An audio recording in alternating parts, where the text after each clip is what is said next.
Sveiki, čia Rokas ir šiandien aš noriu pasidalinti vienu labai nuostabiu patarimu, kaip jums daugiau, dažniau, labiau jausti teigiamas emocijas. Orgi ne to mes visą gyvenimą siekiam. Mes tiesiog bėgam nuo neigiamų emocijų ir bėgam į tą pusę, kur yra teigiamos emocijos.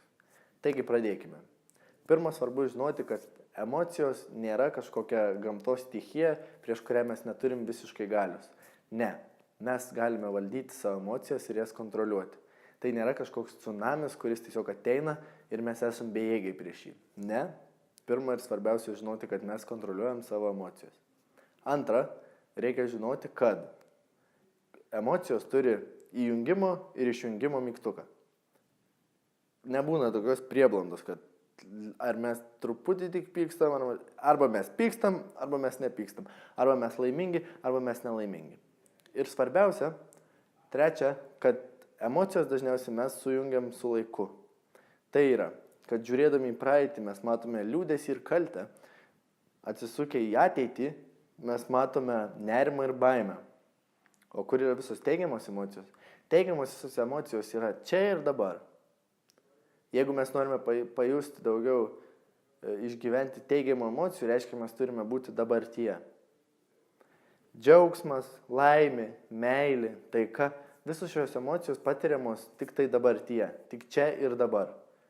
Mes šitų emocijų negalim patirti ateityje ar praeity.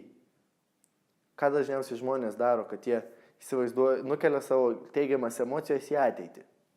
Pavyzdžiui, kad kai aš uždirbsiu tiek ir tiek pinigų, aš būsiu laimingas. Kai aš susirasiu tokią ir tokią paną, aš būsiu laimingas. Kai aš padarysiu tą ir tą, aš būsiu laimingas.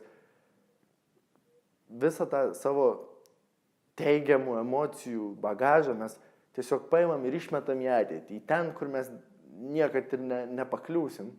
Nes kai mes, jeigu ir pakliūsim, jeigu mes gausim tą paaukštinimą, mes vėl iš karto numesim tolyn savo bagažą ir pamiršim tiesiog būti laimingi. Tai išvada tokia. Jeigu jūs norite pajusti daugiau teigiamų emocijų, išgyventi daugiau teigiamų emocijų ir tiesiog, kad jūsų gyvenimas būtų daug pozityvesnis, jūs turite tiesiog dažniau būti čia ir dabar. To aš jums ir palinkiu šį savaitgalį. Būkite čia ir dabar. Gero savaitgalio.